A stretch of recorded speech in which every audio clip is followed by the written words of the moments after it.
Friends, welcome to our परीक्षा गांव। आपके परीक्षा गांव में non tech plus tech both classes available हैं। तो अपनी क्लास स्टार्ट करने से पहले आप अपने चैनल परीक्षा गांव को जल्दी से लाइक, सब्सक्राइब और ज्यादा से ज्यादा शेयर कर दीजिए। अपनी लेटेस्ट वीडियोस पाने के लिए बेल आइकन को जरूर प्रेस कर दीजिएगा। तो टाइम वेस्ट ना करते हुए चलते हैं हम अपनी क्लास की ओर। ओके, तो आज की क्लास में हम साइंस के exam oriented most expected questions की प्रैक्टिस करने वाले हैं।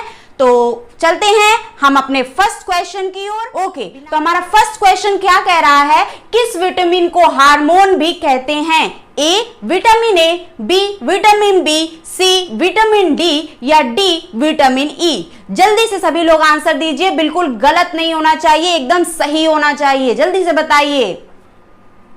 ओके, तो आज से आप ये बात जान लीजिए कि विटामिन डी जो होता है उसे हम हार्मोन भी कहते हैं। और ह्यूमन बॉडी में यूरिन में पाया जाने वाला कौन सा विटामिन होता है? तो विटामिन डी ही होता है। दूसरा क्वेश्चन एक और पूछ लिया जाता है कि मछलियों में विटामिन डी क्या पाया जाता है, और अगर पाया जाता है तो कहां पाया जाता है? तो याद रखिएगा, मछलियों के लीवर में विटामिन डी पाया जाता है। ठीक है ना? तो चलते हैं हम अपने नेक्स्ट क्वेश्चन की ओर। इस क्वेश्चन का आंसर हमारा क्या हो जाएगा? Option C vitamin D is the correct answer. ठीक है ना? तो आते हैं अपने नेक्स्ट क्वेश्चन की ओर। निम्नलिखित में से किसके संश्लेषण अर्थात सिंथेसिस के लिए कोलेस्ट्रॉल आवश्यक होता है? ए इंसुलिन, बी एस्ट्रेडियोल, सी ग्लाइकोजन या डी उपरोक्त सभी। सभी का आंसर करेक्ट आना चाहिए, जल्दी से बताइए। ओके, तो आज से आप ये बात नोट डाउन कर लीजिएगा कि हमारा एस्ट्रेडियोल जो होता है उसके सिंथेसिस के लिए कोलेस्ट्रॉल की आवश्यकता पड़ती है। ठीक है ना? आपका और क्वेश्चन यहां से क्या पुटअप किया जा सकता है, ऑप्शन से ही हम लेके चलते हैं। जैसे कि आपका पूछ लिया जाता है इंसुलिन से रिलेटेड क्वेश्चन कि इंसुलिन का निष्कर्षण जो होता है वो कहां से होता है? तो आज से ये बात याद रखिएगा कि इंसुलिन का निष्कर्षण अग्नाशय से होता है। दूसरा, ग्लाइकोजन से संबंधित एक क्वेश्चन पूछ लिया जाता है कि ग्लूकोज का ग्लाइकोजन में जो परिवर्तन होता है उसका संग्रहण कहां पे होता है? ठीक है ना? इसके पहले मैंने आपको क्वेश्चन कराया था, ये वाला क्वेश्चन आया था। तो याद रखिएगा, लीवर और मसल्स में क्या होता है? ग्लूकोज का संग्रहण होता है, वो भी ग्लाइकोजन के रूप में। ठीक है ना? तो चलते हैं अब अपने नेक्स्ट क्वेश्चन की ओर। हमारा नेक्स्ट क्वेश्चन क्या कह रहा है कि लीवर द्वारा बनाया गया पित्त अर्थात बाइल पित्ताशय अर्थात गाल ब्लैडर में किसके द्वारा पहुंचता है? जल्दी से आंसर सभी को देना है। Option A hepatic gall duct, option B hepatic pancreatic duct, option C cystic duct या ऑप्शन डी हिपैटिक डक्ट। सभी का आंसर बिल्कुल करेक्ट आना चाहिए, कहीं से भी हमें नहीं चूकना है। ओके, तो आज से आप ये बात याद रखिएगा कि हमारा जो सिस्टिक डक्ट के द्वारा ही क्या होता है, लीवर में जो पित्त बनता है वो पित्ताशय तक पहुंचता है। ठीक है ना? आज से आप ये बात याद रखिएगा। तो चलते हैं हम अपने नेक्स्ट क्वेश्चन की ओर। तो हमारा नेक्स्ट क्वेश्चन क्या कह रहा है, कौन सा कार्बोहाइड्रेट मोनोसेक्राइड है? ए सुक्रोज, बी ग्लूकोज एवं फ्रक्टोज, ऑप्शन सी गैलेक्टोज या ऑप्शन डी उपरोक्त सभी। सभी को यह आंसर आना चाहिए। तो चलते हैं हम थोड़ा सा इसके बारे में एक्सप्लेन करते हैं आपको कि कार्बोहाइड्रेट जो होता है उसको 3 कैटेगरी में क्लासिफाइड किया जाता है। पहला हमारा क्या आता है? पहला हमारा आता है कार्बोहाइड्रेट मोनोसैक्राइड। ठीक है ना? दूसरा हमारा कैटेगरी आती है कार्बोहाइड्रेट डाइसैक्राइड। वहीं तीसरी कैटेगरी जो कि बहुत ही कॉम्प्लेक्स, बहुत ही जटिल कैटेगरी है और उसका नाम है पॉलीसैक्राइड। अब हम जानते हैं इनके अंडर में कौन कौन से एग्जाम्पल्स आते हैं। तो पहला हमने क्या पढ़ा? Carbohydrate monosaccharide. तो इसके अंतर्गत आपका ग्लूकोज आता है, फ्रक्टोज आता है और गैलेक्टोज आता है। दूसरा, अब हम जानते हैं कार्बोहाइड्रेट डाइसैक्राइड। तो सबसे पहले जानते हैं कि कार्बोहाइड्रेट डाइसैक्राइड बना कैसे। तो याद रखिएगा, जब दो कार्बोहाइड्रेट मोनोसैक्राइड जुड़ते हैं तब जाके आपका कार्बोहाइड्रेट डाइसैक्राइड बनता है। कैसे जुड़ते हैं और क्या बनता है? तो याद रखिएगा, जब दो ग्लूकोज आपस में जुड़ेंगे तो आपका क्या बनेगा?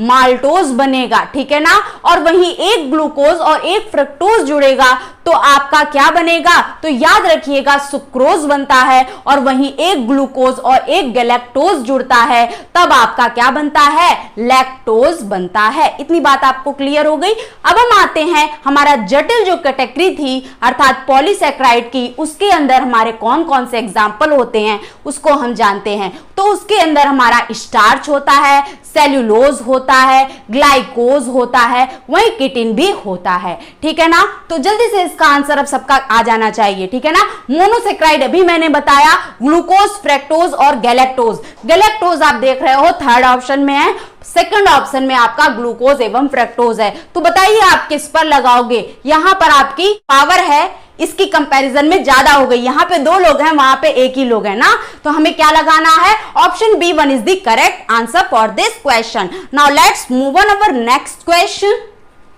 भू-स्थिर या तुल्यकाली उपग्रह अर्थात जियो स्टेशनरी सैटेलाइट के घूर्णन का आवर्त काल क्या होता है? ए 24 आवर्स, बी 30 डेज, सी 365 डेज या डी निरंतर परिवर्तनशील। ये मैं आपको पढ़ा चुकी हूं, अच्छे से एक्सप्लेन किया गया है इसके बारे में, तो आप मेरी क्लास जरूर देख लीजिएगा। ओके, तो जियो स्टेशनरी सैटेलाइट्स जो होते हैं, ऐसे सैटेलाइट्स होते हैं जो कि भूपृष्ठ से अगर इनको देखा जाए तो उसके सापेक्ष में स्थिर ही प्रतीत होते हैं, ठीक है ना। तो इस प्रकार से जब स्थिर प्रतीत हो रहे हैं तो जियो स्टेशनरी सैटेलाइट का जो आवर्त काल होगा वो पृथ्वी के टाइम के बराबर होगा, अर्थात 23 आवर्स 56 मिनट्स ही होगा, जिसको हम अप्रॉक्स में 24 आवर्स लेके चलते हैं। तो क्या हो जाएगा? Option A one is the correct answer for this question. तो चलते हैं अब अपने नेक्स्ट क्वेश्चन की ओर। हमारा नेक्स्ट क्वेश्चन क्या कह रहा है? पहाड़ पर चढ़ते समय व्यक्ति आगे को क्या होता है? झुक जाता है, जिससे क्या होता है? ए फिसल ना जाए। आगे को क्यों झुक जाता है? ताकि फिसल ना जाए। ऑप्शन बी चाल बढ़ जाए या तेजी से चढ़ सके। ऑप्शन सी थकान कम हो या ऑप्शन डी स्थायित्व या स्थिरता में वृद्धि हो। सभी का आंसर जल्दी से आना चाहिए।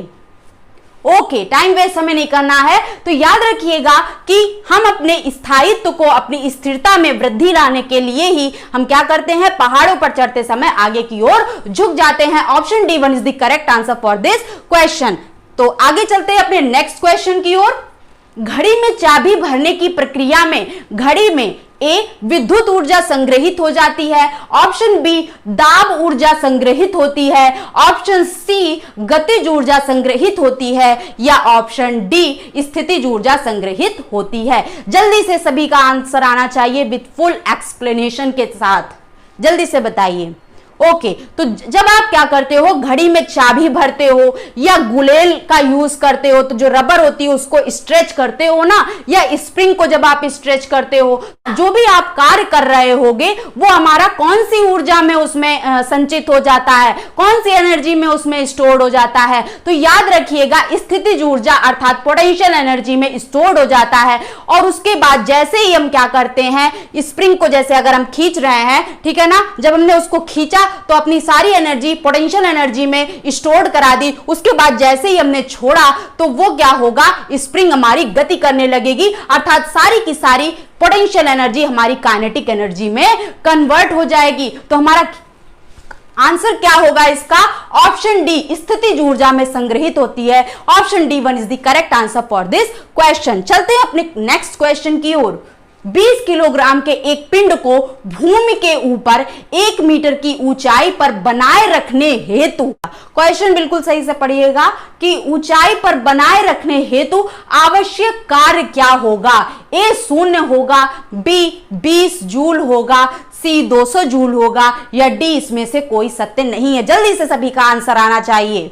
आपने किया क्या, यहाँ पे 20 किलोग्राम के एक पिंड को 1 मीटर की ऊंचाई पर यहाँ पे क्या दे रहा है, बनाए रखने के लिए। मतलब जो अभी आपका पिंड था उसको क्या आप गति करा रहे हो, उसका कहीं आप विस्थापन करा रहे हो। तो जब विस्थापन नहीं करा रहे हो तो आपका कार्य क्या होगा, बिल्कुल आप कार्य नहीं कर रहे हो, क्योंकि कार्य जो होता है W बराबर Fs cos थीटा होता है, जहां पे S हमारा विस्थापन होता है। जब विस्थापन ही नहीं हो रहा है तो कार्य हमारा क्या हो जाएगा, शून्य हो जाएगा। Option A1 is the correct answer for this question. Now let's move on our next question.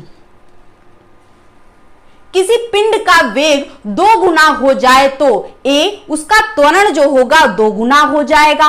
जल्दी से बताइएगा, उसका वेग 2 गुना हो रहा है, ठीक है ना। B उसका संवेग 2 गुना हो जाएगा। ऑप्शन C उसकी गतिज ऊर्जा 2 गुनी हो जाएगी, या ऑप्शन D उसकी स्थितिज ऊर्जा 2 गुनी होगी। तो जल्दी से इसका आंसर बताइए। ओके, तो जिन्होंने भी इसका आंसर बी बताया है वो बिल्कुल सही है। क्यों सही है, क्योंकि संवेग बराबर m इंटू वी होता है। वेलोसिटी हमारी 2 गुनी हो जा रही है तो संवेग भी 2 गुना हो जाएगा। दूसरा क्वेश्चन आपका यहीं से पुटअप किया जा सकता है कि यदि वेग हमारा 2 गुना हो रहा है तो गतिज ऊर्जा हमारी कितनी होगी। तो याद रखिएगा कि हमारी गतिज ऊर्जा क्या होती है, हाफ ऑफ mv स्क्वायर होती है, वेग के स्क्वायर के समानुपाती होती है। तो जब वेग हमारा 2 गुना हो रहा है तो गतिज ऊर्जा हमारी क्या हो जाएगी, 4 गुनी हो जाएगी। All clear. Now let's move on our next question. एक गोल पीपे को खींचकर ले जाने की अपेक्षा हम क्या करते हैं, लुढ़का कर ले जाना सुगम होता है, क्योंकि ए खींचने पर पीपे का संपूर्ण भार कार्यरत होता है। ऑप्शन बी स्पर्शी घर्षण अर्थात स्लाइडिंग फ्रिक्शन की तुलना में लोटनिक घर्षण अर्थात रोलिंग फ्रिक्शन कम होता है। ऑप्शन सी खींचते समय पीपे की सतह पर अत्यधिक क्षेत्रफल सड़क के संपर्क में आता है, या ऑप्शन डी उपरोक्त के अलावा कई अन्य कारण है। सभी का जल्दी से आंसर आना चाहिए, ये भी मैं आपको पढ़ा चुकी हूं। तो आज से ये बात याद रखिएगा कि हमारी रोलिंग फ्रिक्शन जो होती है वो स्लाइडिंग फ्रिक्शन की अपेक्षा काफी कम होती है। यही कारण है कि हम क्या करते हैं, लुढ़का कर ले जाते हैं। फ्रिक्शन कम लग रहा है तो जो हमें कार्य करने में एनर्जी वेस्ट करनी पड़ेगी वो कम करनी पड़ेगी। तो चलते हैं हम अपने नेक्स्ट क्वेश्चन की ओर। इस क्वेश्चन का आंसर क्या हो जाएगा, option B1 is the correct answer. हमारा नेक्स्ट क्वेश्चन क्या कह रहा है, लोहे की वस्तुओं में जंग क्या बनने से लग जाती है। A ferrous chloride, option B ferrous और फेरिक हाइड्रोक्साइड का मिश्रण, ऑप्शन सी फेरिक सल्फेट, या ऑप्शन डी फेरिक क्लोराइड। सभी का आंसर बिल्कुल करेक्ट आना चाहिए। ओके, तो आज से आप ये बात याद रखिएगा कि फेरस और फेरिक हाइड्रोक्साइड के मिश्रण जब क्या होता है, लोहे की सतह पर लग जाता है तो हमारा लोहे के ऊपर जंग लग जाती है। अब आपका यहीं से एक क्वेश्चन और पुटअप किया जा सकता है कि लोहे पर जंग लग जाने के कारण उसका भार घट जाता है या बढ़ जाता है, या उसके भार में कोई परिवर्तन नहीं होता।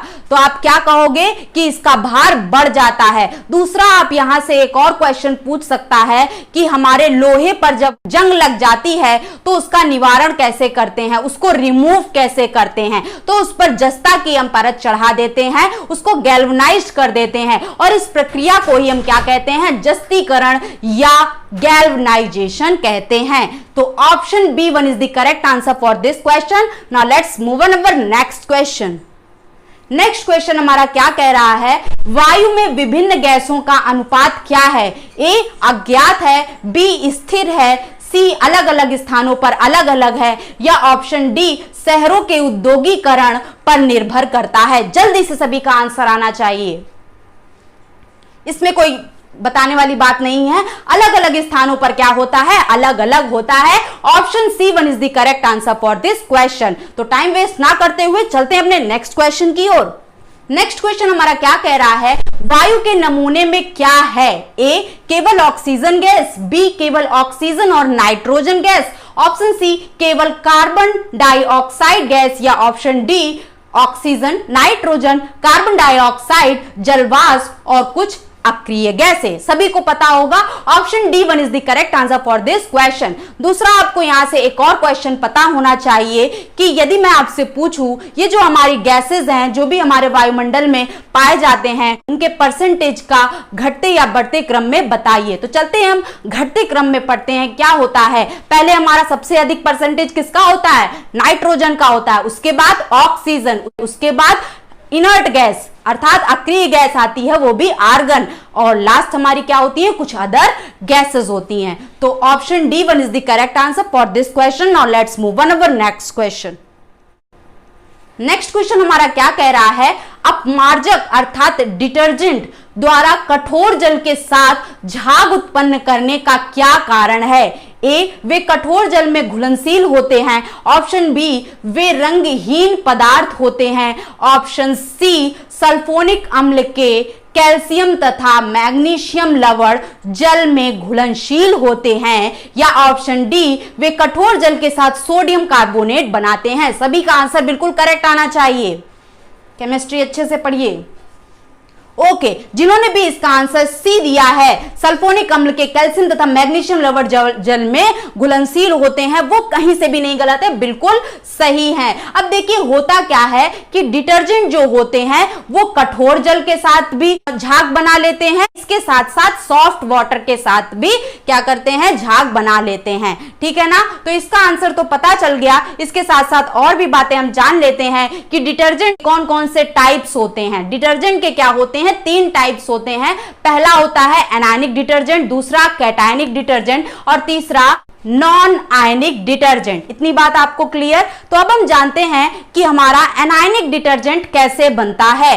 तो याद रखिएगा, जब हाइड्रोकार्बन सल्फाइड के साथ क्या करेगा, रिएक्ट करेगा, तो हमारा सल्फोनेटेड हाइड्रोकार्बन बनाएगा। इस वजह से हम एनायनिक डिटर्जेंट को SO4 डिटर्जेंट भी कहते हैं। इसका यूज कहां पर होता है, इसका यूज हमारे हाउस होल्ड वर्क्स में किया जाता है, वही टूथपेस्ट में भी किया जाता है। नेक्स्ट आते हैं हमारा कैटायनिक डिटर्जेंट। कैटायनिक डिटर्जेंट जो होते हैं उनको एमोनियम डिटर्जेंट कहा जाता है, अर्थात इसको हम और क्या नाम से जान सकते हैं, केमिकली अगर देखा जाए तो इसे NH4+ डिटर्जेंट भी कहा जाता है। और इसका यूज कहां पर होता है, तो कैटायनिक डिटर्जेंट जो होते हैं, बालों के लिए जो हम कंडीशनर यूज करते हैं उसमें कैटायनिक डिटर्जेंट का यूज होता है। नेक्स्ट लास्ट हमारा आता है नॉन आयनिक डिटर्जेंट। तो नॉन आयनिक डिटर्जेंट जो होते हैं उनमें कोई आयंस नहीं होते हैं। विम बार आप जो बर्तन धोने के लिए इस्तेमाल करते हो उसमें नॉन आयनिक डिटर्जेंट का प्रयोग किया जाता है। तो इतनी बात आपको क्लियर हो गई। चलते हैं अपने नेक्स्ट क्वेश्चन की ओर। लॉन्ड्री साबुन क्या है। ए, प्रकृति शोध के उच्चतर अर्थात हायर वसा अम्लों के सोडियम लवणों का मिश्रण है। ऑप्शन बी, सोडियम कार्बोनेट है। ऑप्शन सी, सोडियम क्लोराइड है। या ऑप्शन डी, संश्लेषित सल्फोनिक अम्ल के सोडियम लवणों का मिश्रण है। जल्दी से सभी का आंसर आना चाहिए, वो भी करेक्ट, गलत आने की गुंजाइश नहीं होनी चाहिए। Okay, for this question option A, प्रकृति स्रोतों के उच्चतर वसा अम्लों के सोडियम लवणों का मिश्रण होता है। ठीक है ना, याद रहेगा आज से। ओके, चलते हैं अपने नेक्स्ट क्वेश्चन की ओर। नेक्स्ट क्वेश्चन हमारा क्या कह रहा है, किसी निश्चित तापमान पर संतृप्त विलयन कैसा होता है। ए, रंगहीन होता है। ऑप्शन बी, अत्यधिक रंगीन होता है। ऑप्शन सी, और अधिक ठोस विलेय घोलने में असमर्थ होता है। या ऑप्शन डी, सस्पेंडेड अर्थात निलंबित ठोस कण वाला। जल्दी से आंसर आना चाहिए सभी का। Okay, for this question option C, और अधिक ठोस घोलने में असमर्थ होता है। ठीक है ना, इसका विलय घोलने में असमर्थ होता है। तो चलते हैं अपने नेक्स्ट क्वेश्चन की ओर। हमारा नेक्स्ट क्वेश्चन क्या कह रहा है, संश्लेषित अपमार्जक अर्थात डिटर्जेंट क्या है। जल्दी से आंसर आना चाहिए। ऑप्शन ए, वसा अम्लों के सोडियम लवण है। ऑप्शन बी, सोडियम कार्बोनेट और सोडियम क्लोराइड के मिश्रण है। ऑप्शन सी, हाइड्रोलिक अम्ल के कैल्शियम लवण है। या ऑप्शन डी, एरोमेटिक तथा एलिफेटिक सल्फोनिक अम्लों के सोडियम लवण के मिश्रण है। जल्दी से आंसर आना चाहिए, जल्दी से बताइए। Okay, for this question option D हमारा क्या हो जाएगा, option D one is the correct answer. Now let's move on our next question. जल्दी जल्दी हमें क्वेश्चन की प्रैक्टिस करनी है।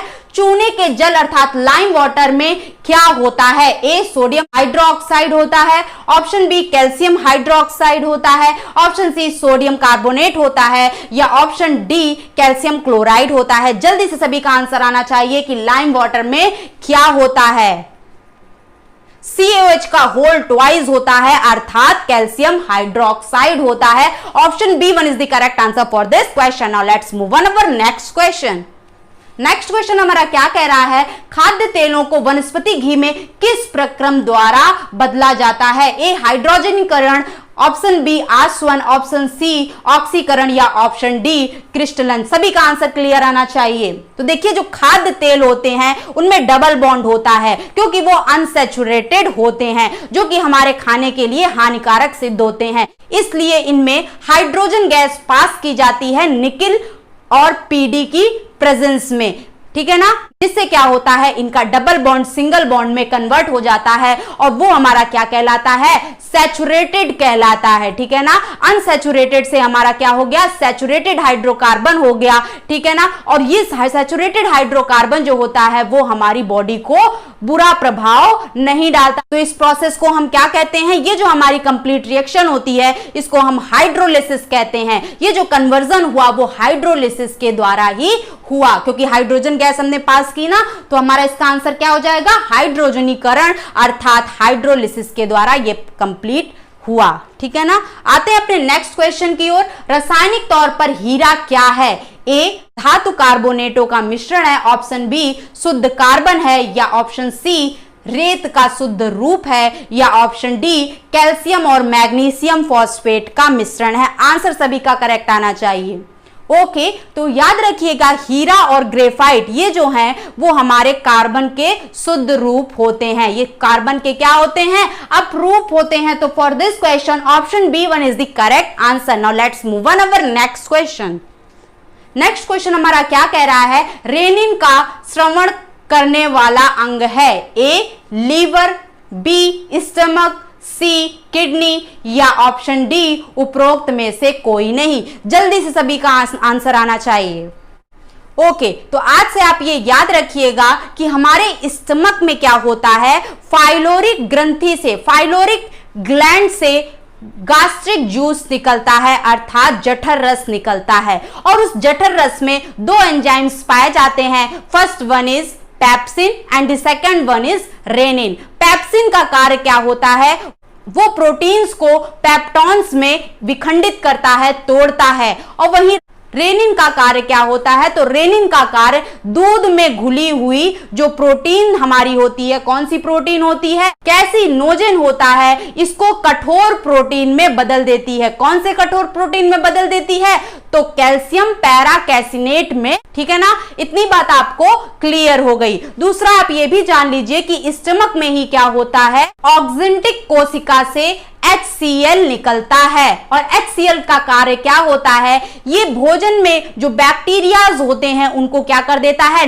नष्ट कर देता है, डिस्ट्रॉय कर देता है, और भोजन को क्या बना देता है, एसिडिक बना देता है। और इसके साथ साथ हमारा वहां पे क्या हो जाता है, टाइलिन की क्रिया जो होती है वो समाप्त हो जाती है। तो इसका आंसर जल्दी से बताइए क्या हो जाएगा, स्टमक में स्रवित होता है rennin. Option B one is the correct answer. Now let's move on our next question. जल के भरे गिलास के नीचे दबे कागज को शीघ्रता से गिलास के नीचे से जल को छिड़काए बिना ही खींचा जा सकता है। ये परिघटना ए कागज व गिलास के मध्य घर्षण की कमी दर्शाता है, ऑप्शन बी न्यूटन के तृतीय नियम को दर्शाता है, ऑप्शन सी जड़त्व के गुण को दर्शाता है, या ऑप्शन डी त्वरण को दर्शाता है। सभी का आंसर क्लियर आना चाहिए। ये मैं आपको एग्जाम्पल बकायदा बता चुकी हूं, जल्दी से बताइए इसका। ओके, तो याद रखिएगा हमारा जड़त्व अर्थात इनर्शिया क्या है? इनर्शिया वो प्रॉपर्टी है, ये हर एक बॉडी के अंदर, हर एक वस्तु के अंदर, हर एक पिंड के अंदर ये विशेषता जरूर होती है। यदि आप उस पर बल लगाओगे तो इनिशियली क्या होगा, वो उस बल का विरोध करेगी, वो पिंड या वो बॉडी क्या करेगी, उस फोर्स का विरोध करेगी। और जैसे ही आपने उस बल से अधिक उस पर बल लगा दिया तो वो क्या करने लगेगी, जिस तरफ हमारा बल लग रहा है, जिस दिशा में बल लग रहा है उसी दिशा में गतिशील हो जाएगी। लेकिन इनिशियली जो वो विरोध कर रही है उस बल का, वो किस प्रॉपर्टी के तहत विरोध कर रही है? तो अपने जड़त्व की ही विशेषता के तहत वो बल का विरोध कर रही है, अर्थात option C1 is the correct answer for this question. Now let's move on our next question. एक भारी एवं एक हल्के पिंड पर एक समान बल एक ही अवधि के लिए लगे हों तो ये पिंड ए एक समान वेग से गतिमान होंगे, ऑप्शन बी एक समान संवेग से गतिमान होंगे, ऑप्शन सी एक समान त्वरण से गतिमान होंगे, या ऑप्शन डी उपरोक्त जैसा कुछ भी नहीं होगा। सभी का आंसर बिल्कुल सही आना चाहिए। समान बल लग रहा है और इतने समय के लिए जो बल लग रहा है वो भी दोनों ही पिंडों के लिए समान है, समय भी समान है, बल भी समान है। सभी का आंसर बिल्कुल करेक्ट आना चाहिए। ओके, तो आपने पढ़ा होगा न्यूटन का सेकंड नियम, मैं आपको पढ़ा चुकी हूं, अच्छे से जरूर उसको पढ़ लीजिएगा। हमारा न्यूटन का सेकंड नियम क्या कहता है? हमारा न्यूटन का सेकंड नियम कहता है कि F is directly proportional to rate of change of momentum. F is directly proportional to dp by dt होता है। जब हमारा टाइम क्या है, सेम है दोनों पिंडों के लिए, बल जो है वो भी सेम है, तो हमारा मोमेंटम क्या होगा, वो भी तो सेम होगा। अर्थात इसका आंसर क्या हो जाएगा, ऑप्शन बी एक समान संवेग से गतिमान होंगे। ठीक है ना। Now let's move on our next question. किसी पिंड का वेग 2 गुना होने पर, वेग हमने क्या कर दिया, 2 टाइम्स कर दिया, तो उसकी गतिज ऊर्जा क्या हो जाएगी? अभी जैसा कि मैंने बताया गतिज ऊर्जा क्या होती है, हाफ ऑफ mv स्क्वायर होती है। वेलोसिटी के वर्ग के डायरेक्टली प्रोपोर्शनल आ रही है काइनेटिक एनर्जी। तो जब हम क्या करेंगे, वेलोसिटी का 2 गुना करेंगे तो हमारी काइनेटिक एनर्जी गतिज ऊर्जा क्या हो जाएगी, 4 गुनी हो जाएगी। ठीक है ना। तो इसका आंसर क्या हो जाएगा, option C1 is the correct answer. ठीक है ना। इसके साथ साथ यहां से एक और क्वेश्चन पुट अप किया जा सकता है कि काइनेटिक एनर्जी और मोमेंटम अर्थात संवेग और गतिज ऊर्जा में क्या संबंध होता है? तो याद रखिएगा, मैं आपको बता चुकी हूं, काइनेटिक एनर्जी बराबर क्या होता है, p स्क्वायर बटे 2m होता है। इतनी बात आपको क्लियर। यहीं से आपका एक और क्वेश्चन पूछ सकता है इसी रिलेशन के तहत, क्या पूछ सकता है कि यदि मोमेंटम को 2 गुना कर दिया जाए तो काइनेटिक एनर्जी हमारी कितनी हो जाएगी? तो अभी मैंने बताया काइनेटिक एनर्जी बराबर p स्क्वायर बाय 2m होता है। जब मोमेंटम को आप 2 गुना कर दोगे तो काइनेटिक एनर्जी क्या हो जाएगी, 4 गुना हो जाएगी। ओके, तो चलते हैं अपने नेक्स्ट क्वेश्चन की ओर।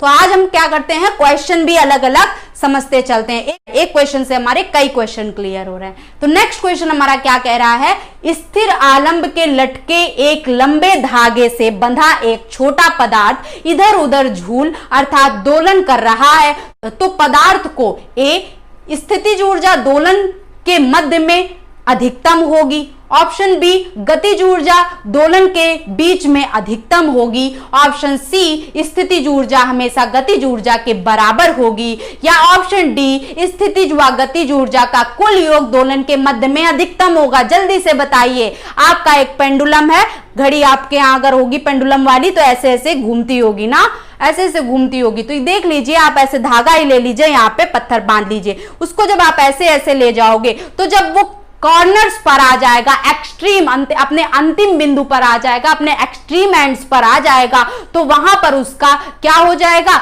स्थितिज ऊर्जा अधिकतम हो जाएगी। और जैसे जैसे वो क्या आएगा, अपने मध्य बिंदु अपने मिड पॉइंट पर आएगा, वैसे वैसे उसकी जो वहां पे स्थितिज ऊर्जा थी वो धीरे धीरे गतिज ऊर्जा में कन्वर्ट होने लगेगी। और एक समय ऐसा आएगा, वो कौन सा समय आएगा, जब हमारा पिंड, जब हमारा ये जो पेंडुलम है जब मध्य बिंदु में आ जाएगा, मध्य बिंदु पर आ जाएगा, तो वहां पर संपूर्ण स्थितिज ऊर्जा गतिज ऊर्जा में कन्वर्ट हो जाएगी। अर्थात हम कह सकते हैं कि हमारा क्या होगा इसका ऑप्शन बी गतिज ऊर्जा जो होगी वो कहां पर अधिकतम होगी, जब दोलन हमारा क्या आ जाएगा, मध्य बिंदु पर आ जाएगा। तो option B1 is the correct answer.